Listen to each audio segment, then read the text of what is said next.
YouTube? Crypto Hobo here, back with another one of my tales from the crypto sphere. Today we are going to be taking a bit of a look at the latest news from around cryptocurrency and blockchain. Mostly trying to have a little bit of a look at what's been going on around the world in lieu of the fact that not really all that much has happened in terms of the price action. If that's something that sounds appealing to you, stick around and let's do it. First up, some very interesting news coming out of Europe. Now, Ljubljana, the capital city of Slovenia, has overtaken many other European hotspots to be the #1 crypto-friendly city in Europe. Now, this is according to a study published by an aviation company called Fast Private Jet. There's been a few well-known crypto cities which are considered to be fairly crypto-savvy around Europe, such as Vienna in Austria, Rome in Italy, Madrid, Spain, and Prague in Croatia. But Ljubljana has earned the #1 place as the most crypto-friendly destination, with more than 137 businesses and 584 different locations accepting payments with digital coins and tokens. Now, according to this study, Slovenia itself as a country boasts a pretty outstanding number of 1,333 crypto-friendly bars, restaurants, shops, sports venues, you name it, where crypto payments are accepted. And the backbone of their national crypto infrastructure is a payment method called Go Crypto, which was developed in 2018 by the Slovenian company Elon. And in terms of Go Crypto as a company, over the last 4 years it's gained the status of becoming one of the fastest growing crypto payment networks in the world. It's present in 69 countries worldwide and has at least one active location in 32 of those countries. It's available in more than 80,000 locations and is used by over 150 million users. The crypto network is also integrated into Eligma's holistic payment solution called Eli POS Terminal as one of many numerous payment methods that it facilitates and offers. Now, Slovenia's crypto payment story kind of serendipitously began in Ljubljana's biggest shopping district, and this is actually called the BTC City. And BTC joined forces with the Go Crypto team and offered its merchants a comprehensive testing environment for accepting payments in crypto. And the retailers showed a great interest in this innovative payment approach, and it's now available in more than 100 BTC locations. The first crypto payment was made in April 2018, and this was in Atlantis Water City. And since then, the use of crypto payments has grown by almost 900% to date.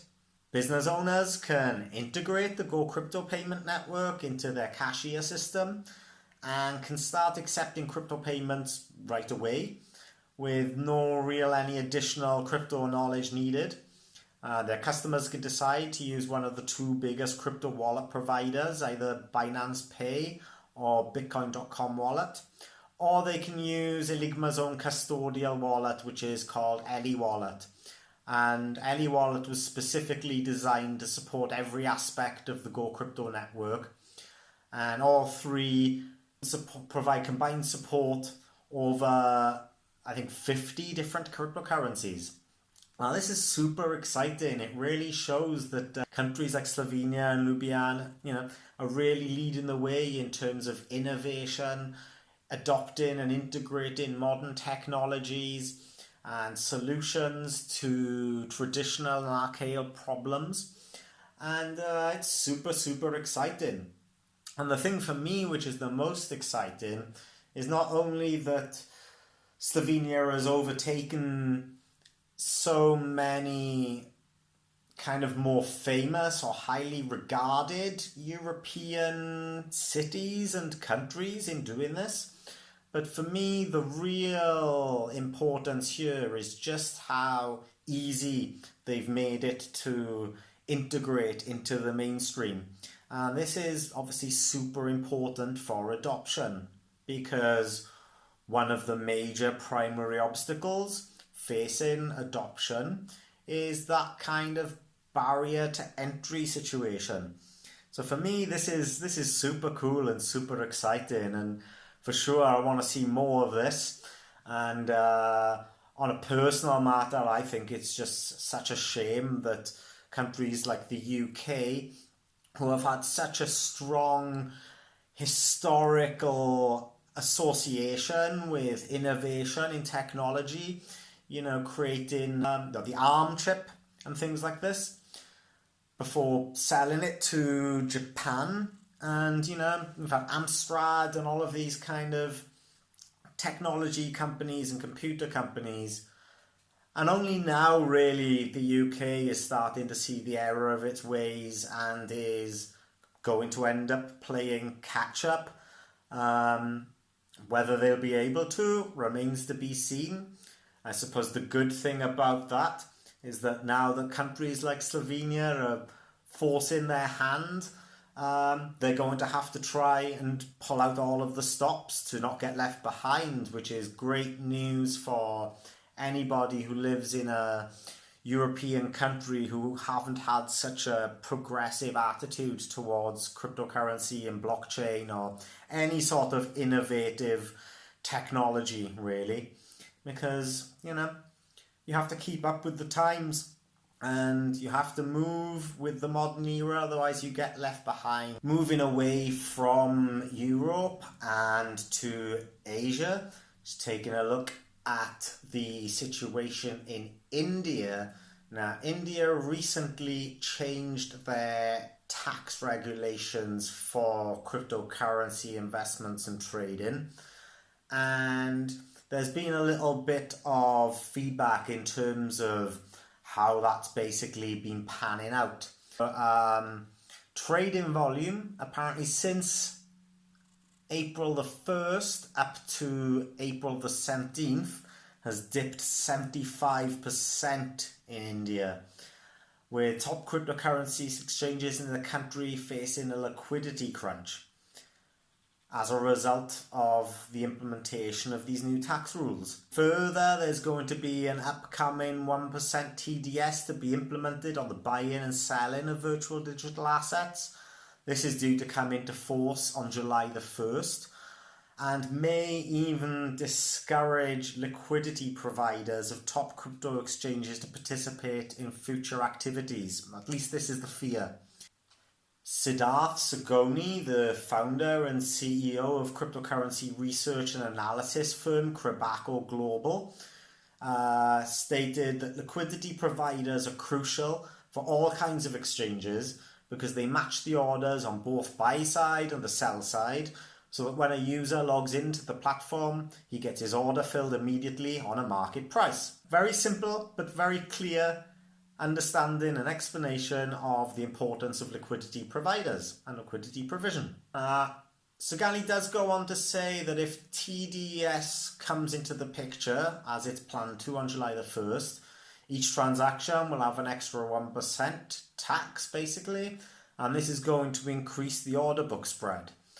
Also, the tax practices will increase compliance for liquidity providers, and they're going to be backing out as they're not really equipped effectively to deal with this kind of level of compliances.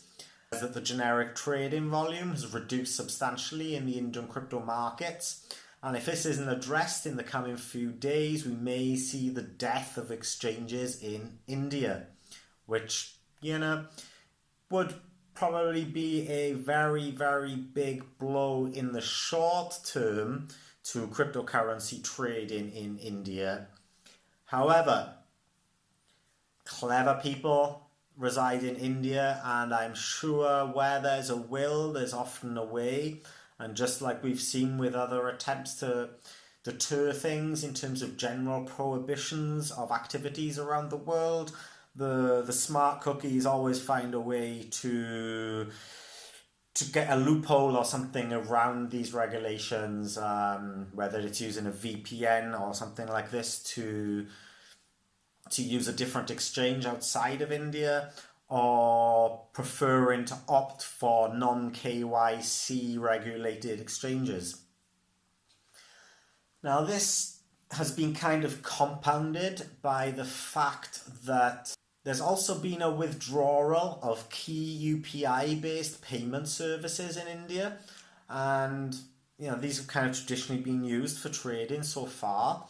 So the alternative, really, as I said, is non-KYC exchanges, which they can connect to probably with a VPN, or to go down the route of P2P, peer-to-peer transactions. And this would be something like Atomic Wallet, where essentially the wallet or the exchange that is a decentralized intermediary, and all that is doing is facilitating the people on both sides of a transaction rather than having any sort of central role. Basically, peer-to-peer, it will allow people to make direct transactions amongst themselves over bank accounts. And the problem for the Indian legislator with this is that this is going to mean that people are going to naturally have a way of avoiding this 30% tax that they've brought in on cryptocurrency trading anyway.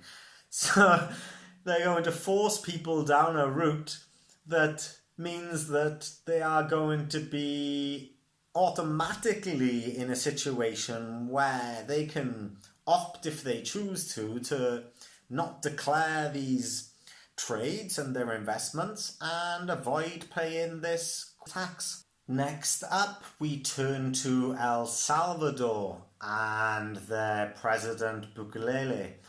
Now, this isn't directly crypto related, I suppose, but it ties in, so I think it's worth mentioning here. El Salvador has recently been experiencing what seems to be quite a lot of issues with gang-related violence and things like this. And this has led Bukele to basically declare his intention or desire to extend the state of emergency that they've put into place in order to help combat and tackle this activity. Now, this kind of takes the limelight away from their Bitcoin ambitions. And this is kind of a shame because Bukele was actually intending to attend the Bitcoin 22 conference in Miami last month. That would have been marking about 7 months since the El Salvadorian Bitcoin law came into force.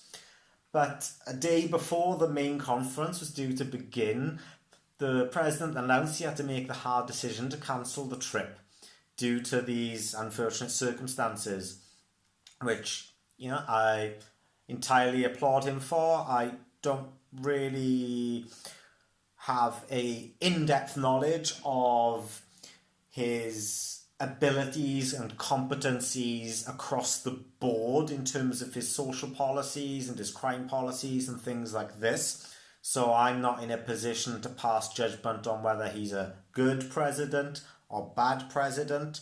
What I know of him mainly is that he came to prominence through blockchain and cryptocurrency and Bitcoin. So that's where my focus lies. If you're El Salvadorian and you happen to be watching this video, it would be super appreciative if you could inform the rest of us in the comments down below as to what your opinions are. Last week, the former finance minister of El Salvador suggested that the Bitcoin bonds that they've been issuing are being delayed because of a lack of interest among investors. And again, I'm not really sure whether this is because of the gang-related activities and stuff like this, or whether there's something else at play. It hasn't been marketed that well, or maybe it's just a case that these things take time to build momentum. We saw when Coinbase got listed as a PLC on the American stock market that it didn't, it's performed okay, but it didn't have this huge, explosive price action that, some people might have expected it to happen. And the same thing happens sometimes with like ETF offerings and things like this. They don't always gain all of that traction which represents the kind of hype that goes before it. Now, we do see this in cryptocurrency all the time also. There's loads and loads and loads of hype before a hard fork or before some news is expected to drop, a partnership or something like this. I'm not going to call out any particular projects because I think that's unfair. This happens across the board. But it's very much feeds into this kind of notion that you buy the rumor and sell the news, right? We see it all the time where by the time something actually goes from announced to hitting the markets, people are selling off based upon all the hype that's come before, and this can temporarily in the short term undermine all of the excitement that was established for that news in the first instance. Carlos Acevedo, who used to be the president of the El Salvadorian Central Bank, said that first they said in January, then in March, then they said that the digital assets law was not ready. Then that pensions were a priority. Now the issue of security. I believe the government has realised that there's not enough interest in the markets. Okay, make of that what you will. I personally disagree slightly. I think there's probably just a bit more of a lag on this kind of thing. And also, we have to bear in mind that a lot of the expected interest in buying these Bitcoin bonds would have actually been thought to have come from external, from El Salvador. And whilst we have rampant inflation and interest rate hikes and general bearish sentiment and conflict and things like this, it's not surprising to me really that the external interest that may have been expected isn't quite there yet. But as we just saw with Ljubljana and Slovenia, this does not mean that the uptake won't be there in the future. And that's what we're all about. We're not really concerned, or at least I'm not particularly concerned about what's going on today. I'm concerned about where we're heading, trying to be ahead of the game, trying to understand what the macroeconomic conditions are now and how they are going to lead to policy regulation and changes over time, and how that is going to transpire in terms of reshaping the new world in the future, whether that's a de-dollarization of the US dollar as a central bank reserve asset, whether it means it gets replaced by gold, whether it means CBDCs, central bank digital coins, come to the fore, whether it means more countries and nation states and governments decide to add Bitcoin as a reserve asset to their balance sheets. We don't really ever know exactly where we're going, but what we can do is do our best to educate ourselves and inform each other and have this discourse about where we think it's going to happen and try to funnel our expectations and ultimately use that as a means of finding a good balance for prudent decision making with our investments. Staying in the Americas, but moving from south to north, we head up to the United States, and Grayscale have suggested that if their latest ETF application gets rejected by the SEC, they may actually consider taking legal action against the ECC. And they've basically lobbied for an earlier conversion of their application, citing inconsistencies in the SEC's list of approvals. Now, this comes off the back of the SEC recently approving a Bitcoin ETF application by Teucrium, who I am not overly familiar with. I only really know the name, so I need to do some research into these. So I'm not going to recommend the ETF, don't know much about it. Do your own research, due diligence. But basically, the lawyers representing Grayscale have sent a letter to the SEC arguing that their Bitcoin ETF, spot ETF, is not really any different to the Teucrium Bitcoin Futures ETF, which was, as I said, approved earlier this month. And now the letter from the Grayscale lawyers, Davis, Paul and Wardwell, states, "We believe that the Teucrium order confirms the fundamental point made in our November 29, 2021 letter. When it comes to approving ETPs, there's not a basis for treating spot Bitcoin products differently from Bitcoin futures products." Now, the November letter also challenges the notions of fraud and market manipulation that SEC Chair Gary Gensler had prompted, saying that in retort, the SEC has never been able to prove a difference between market manipulation risk in the futures market and that in the spot market. And I think that's, on balance, a fairly fair evaluation. And I would also agree with their next point in the letter, which states, if anything, derivatives markets present additional opportunities for manipulation on top of spot markets, which is why the derivatives markets have an additional layer of federal regulation to begin with. Yeah, that seems pretty fair to me, on my mind. But, you know, we're all about balance and being impartial. So, going to what Gensler has generally stated or intimated in the past, basically he's been holding off on approving spot ETFs because he believes the Bitcoin markets are ripe for manipulation and abuse. And in his letter, he said that both the spot and futures-based Bitcoin products face exposure to the same underlying Bitcoin market. Any fraud or manipulation in the underlying market will affect both products in the same way. Okay.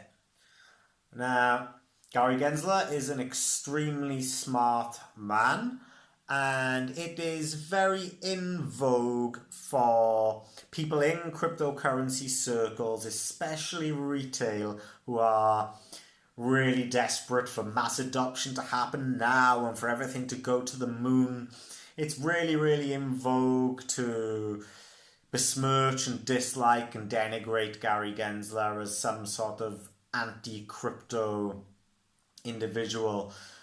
But having heard him speak at length in lectures and things like this, my personal opinion is that he is ultimately the chair of the SEC and the buck stops with him, and he has to be quite tentative as a matter of his professional role in terms of approving these kind of things.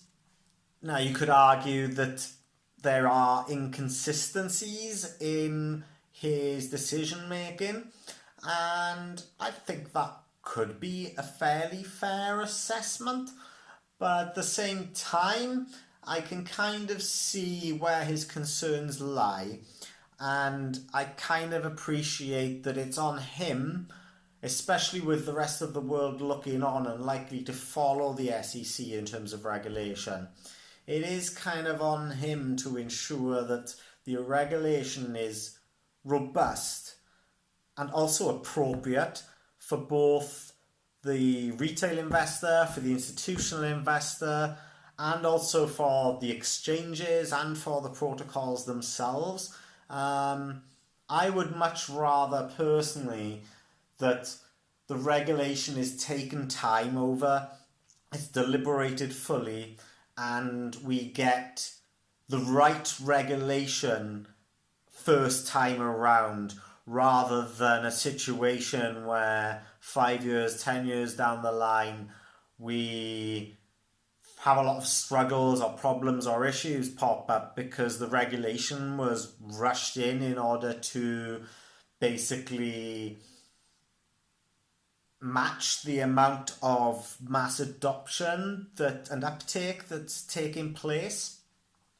So, these things are all about balance, in my opinion.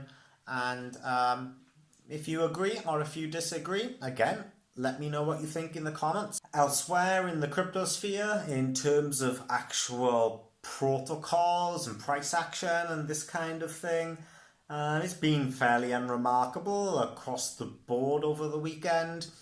Things played out pretty much as I expected and explained in the previous video, where we weren't able to gather any momentum to have a go at breaking the 40,000 resistance level, and we've pretty much just been consolidating in the 38 to 39,000 range for Bitcoin, which is to be fully expected, and you'll understand why if you see my previous videos. However, there have been some developments and gains in one particular asset class subtype, and that is move to earn, or play to earn, free to play, this kind of thing. Now, move to earn's a relatively new proof of concept, I guess, and phenomenon in cryptocurrency, and basically just involves a different bunch of products and services and protocols which encourage people to be active in some sort of way. Now, the one that I participate in personally, and I have covered in a previous video, is a great little Pokemon style type protocol called Coin Hunt World, and I recommend anyone check that out, and there should be a link in the description for that. However, there have been some new kids on the block, I guess we could say, and these are the ones that have really kind of driven this sort of traction and hype over the last couple of days to a week or so.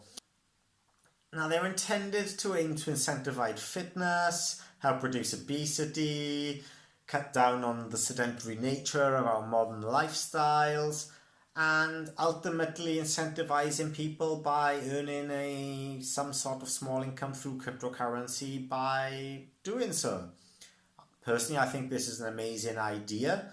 It'll take a lot of stress off and pressure of health services if we all take a lot more self-responsibility to look after ourselves in both body and mind. But this can be hard for a lot of people to motivate themselves to do so. Maybe you don't have the equipment, maybe you don't have the time, maybe you don't feel that you have the motivation for whatever reason. And so obviously having some sort of cryptocurrency payment for doing these kind of things is a great little way to incentivize ourselves to do a little bit more. And the first kind of movers in these things, other than Coin Hunt World, there was another one built on the Solana network, and this is called Steppen. And this basically was a kind of fitness tracker app, and you had to acquire a NFT of some sneakers, and then you would use the NFT sneakers to basically track your fitness and to earn some rewards. The rewards come in the form of tokens, and the earned tokens can either be directly traded for goods and services within the application, or sold or traded on an internal marketplace, or an external exchange for other cryptocurrencies. And whereas Coin Hunt World mostly focuses on providing payments in Bitcoin and Ethereum, with then having sort of guest tokens and special events throughout the year, dropping different tokens into different vaults for exposure for different protocols. The Steppen app rewards users with a green Satoshi token, GSTs, and these can then later be traded for USDC or Solana's Sol token in order to then go and realize the earnings or gains. Now the hype has come back with this because of the Steppen announcement that their green metaverse token, GMT, is basically their governance token and is going to allow for governance in their own kind of metaverse. Now this hit the Binance exchange on March the 9th, and since then it's appreciated 24,500%, which is, I'd like to say insane, but these days and the way cryptocurrency has gone, I don't think there is an insane anymore. There is no crazy when it comes to 5-6 figure percentage gains, especially if we're talking about some of the pump and dumps and very low liquidity shitcoins and things like this. So yeah, do not be lured in by these 4-figure, 6-figure percentage gains alone. But it is an indication in this instance that the Steppen game is obviously proving somewhat popular. I will look to do a demo of this, I guess, at some point soon. I will try to see if I can get myself on there and do a video, either recorded or live, with me doing a bit of a walkthrough. And the same will be coming for Coin Hunt World also, where I'll be giving a walkthrough tutorial for all the need to knows to get you up and running and earning and getting outside and getting fit and doing a bit of brain training while you're at it. Because if your mind ain't healthy, your body ain't healthy. And if your body ain't healthy, your mind ain't healthy. And if your body and mind ain't healthy, you aren't making good trading decisions. And you probably aren't particularly enjoying your best life. And that's what I want for you guys. And that's what I want for myself. And that's what I want for our community. Now, this move to earn space has a market cap as an asset class subtype of about $2 billion thus far, with a trading volume of just over $1 billion, according to CoinMarketCap. And there's currently about a dozen or 12 cryptocurrencies in this move to earn kind of space, with a few others that you can check out called Yetic, Step, Move, DFIT, and AirX. Maybe I'll try to do a general overview video, like a summary of each one also, and give you guys an idea as to which ones I think maybe are the most attractive. And at the moment, I'm really into Coin Hunt World, so I'm super excited to try these other ones out as well. And sticking with the kind of theme of gaming orientated protocols, there's a new first-person shooter game coming soon called Brutal John. And this is basically dubbed as a Doom-style retro first-person shooter where you have to fight against the evils of cryptocurrency. This is a indie game, and it kind of fits in with a lot of other indie and upcoming games in this FPS kind of genre that are coming out as a gaming crypto game, I suppose.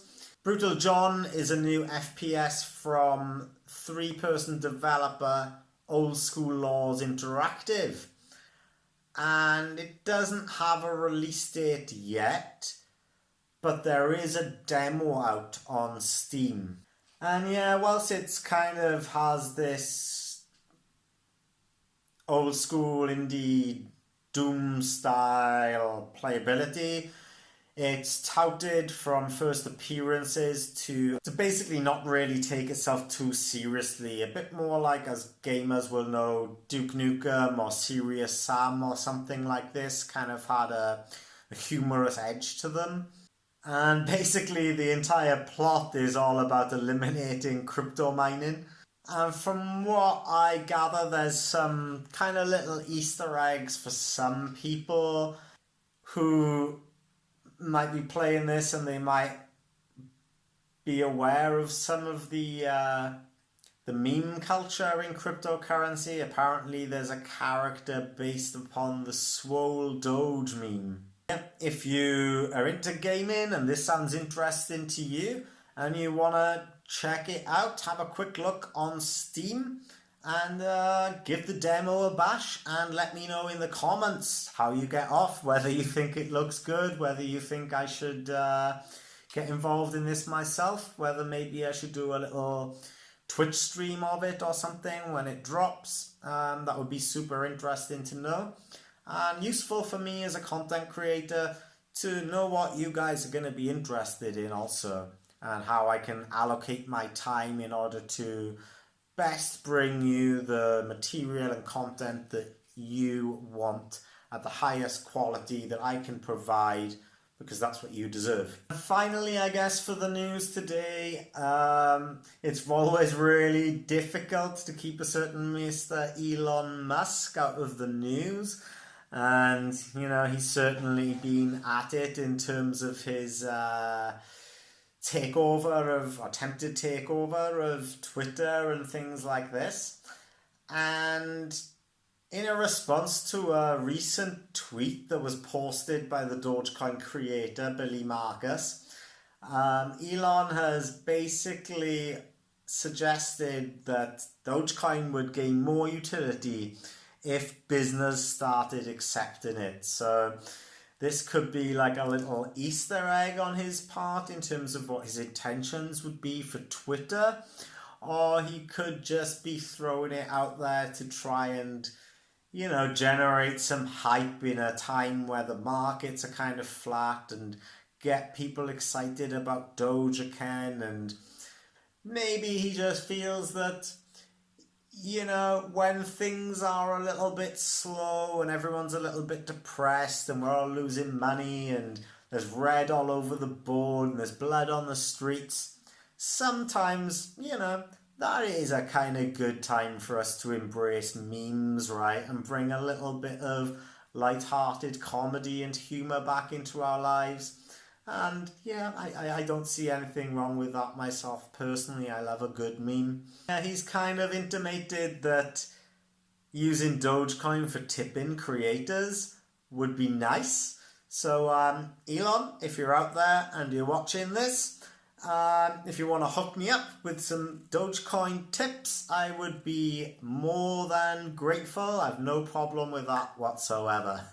And yeah, this kind of news, I guess, it kind of just follows on from Elon's recent acquisition of 9.2% of Twitter and his attempts to gain even more shares with a view to a potential takeover. And I guess this interchange between him and the Dogecoin founder on Twitter is a good way of keeping all of this relevant and in the news, right? This is kind of super important for Elon, I guess. He's a pretty smart guy in terms of marketing and stuff like that, and investing, and also in terms of he knows how to keep himself relevant, you know, and to keep himself talked about. And that is super important to leverage when it comes in terms of negotiations and stuff.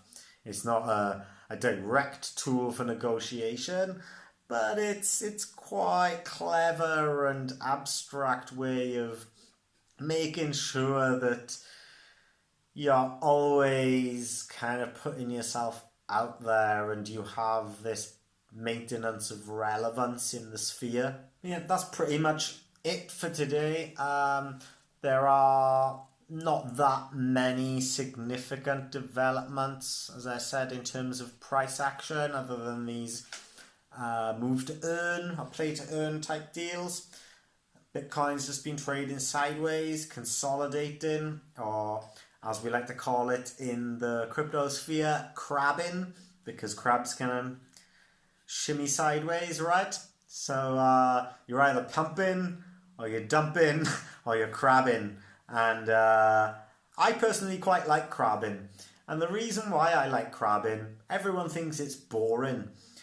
People complain a lot on cryptocurrency forums about crabbing or consolidation patterns. But for me, I really like it because it shows, number one, that there's not enough selling pressure to force the price down, right? And the selling pressure that is there can only be maintained for so long before it starts petering out. And so ultimately, the longer that you kind of crab along and go sideways, for me, that's kind of super bullish. As that selling pressure starts tapering off and more shorts start exiting their positions and maybe flipping bullish and going long, or just cutting their losses while they're ahead or whatever and exiting their trades. Ultimately, if the price can't be pushed down and the selling pressure that is there disappears, then eventually that means there's going to be some sort of upwards price momentum and pressure, right? And so for me, it's almost like pulling back on a elastic band, and the longer and further you pull back, eventually something's got to give, and then pop, you shoot to the moon. Well, that's the hope anyway, right? But I'm sure Gensler and people like that will rein us in a little bit before we get too excited, and it's not going to be a massive moonshot anytime soon, unfortunately, because of the macro situation, because of inflation, because of interest rate hikes, and all of that macroeconomic stuff that I've covered in previous videos, which you can watch on my playlist if you haven't seen them already. I'll put links in the video description for the articles that I've covered today, and I will also put a link for the Steam demo for the FPS game. If you like this content, give me a like and a subscribe, hit the bell notifications if you need a reminder for my next video. That will be coming along soon. But for today, I'm still pretty bullish. I think it's super bullish personally that Bitcoin has managed to maintain these almost $40,000 levels when the macro picture across the world is pretty atrocious, to be honest. And the Dow Jones is tanking, and the FTSE's tanking, and the S&P's tanking, and there's conflict and all of this kind of stuff. So for me, given where we've come from in like the last 2 to 5 years, and bouncing back from the pandemic and all of this kind of thing, to have all of this stuff going on and consumer confidence not being there in the retail sphere, and investor confidence being reined in by a hawkish Fed, crabbing along at $38,000 for Bitcoin is fine and dandy for me, because I don't overextend myself. I don't take unnecessary risks. I invest what I can afford to lose. And as a result, I don't get too emotionally invested or affected psychologically by short-term price action. I'm here for the long term, and hopefully you guys will all be here for the long ride with me. So, have a beautiful day, an amazing week. Stay beautiful, stay healthy and happy. I'm Crypto Hobo. Peace, love, prosperity.